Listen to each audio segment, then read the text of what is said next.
queridos, paz seja convosco, graças ao Senhor, mais um dia com vocês aqui no canal Renan em Pauta. É um pouquinho atrasado devido às nossas correrias aí com a conferência em andamento, Conferência Profética Miassa em Sorocaba.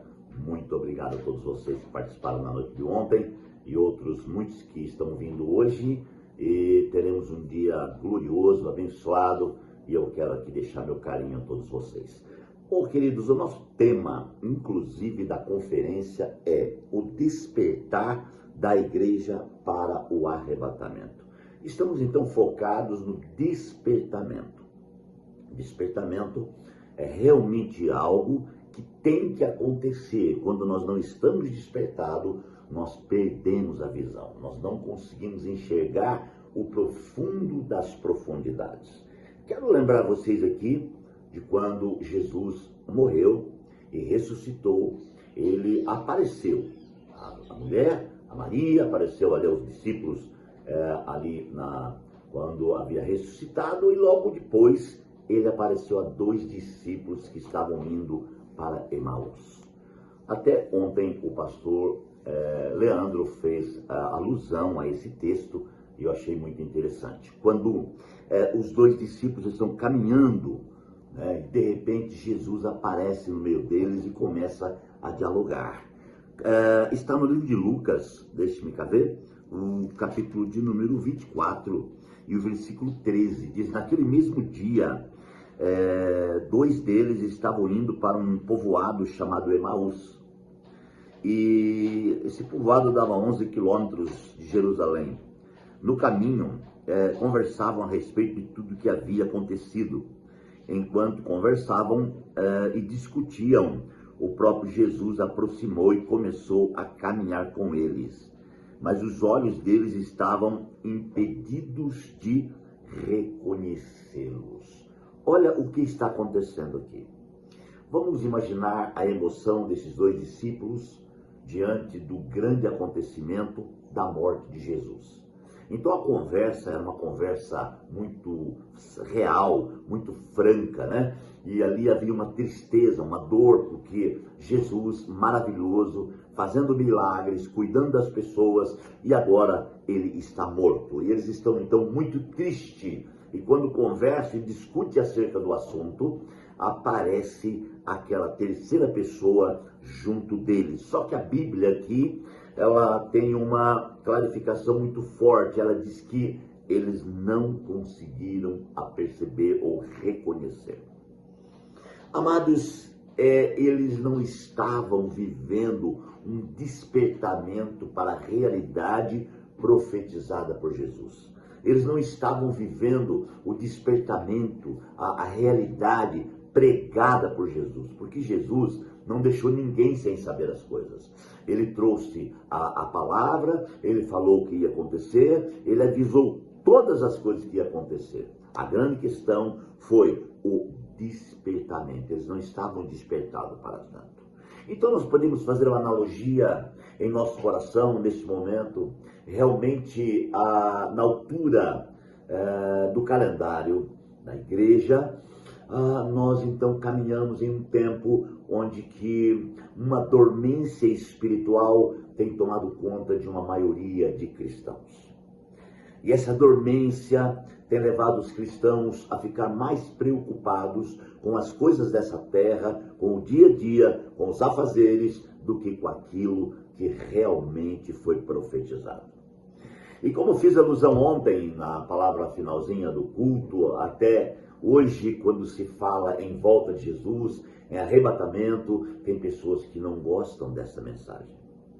Exatamente porque estão apegados a esse mundo, apegados à vivência do mundo, e então eles não querem que falem que Jesus está voltando. Amados, e a pessoa vai perdendo esse foco. Já estamos no ano de 2026, do ano da igreja. Portanto, nesses muitos anos, muitas pessoas já perderam o foco da volta de Jesus.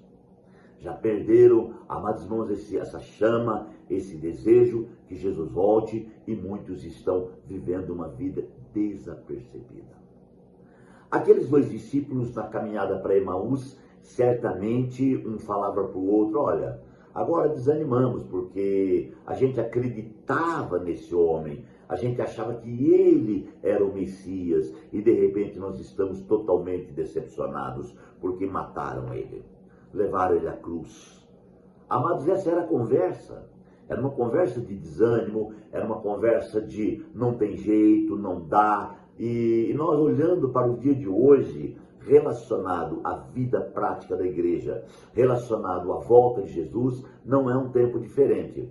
É um tempo em que as pessoas estão andando de um lado para o outro, elas não estão preocupadas com o que está acontecendo. Se acontecem sinais, e como diz o meu querido pastor Odair em nossa comunidade, ele fala: a igreja, ela está de parabéns pelos sinais apocalípticos que está acontecendo, mas muitos estão vivendo uma vida desapercebida relacionado a isso. Exatamente porque a tecnologia, com sua voz muito forte, tem assumido um governo muito grande no meio da humanidade. E todos os dias as pessoas são alimentadas pela tecnologia, por tudo que se passa, pela mídia tecnológica, e então estão perdendo o foco. Mas eu estou aqui para dizer a vocês, nessa série de reflexões, e já é a mensagem de número 21, como eu disse, um pouquinho atrasada, mas dizendo a vocês que a igreja de Cristo precisa ser despertada. Ela precisa despertar para as profecias do fim.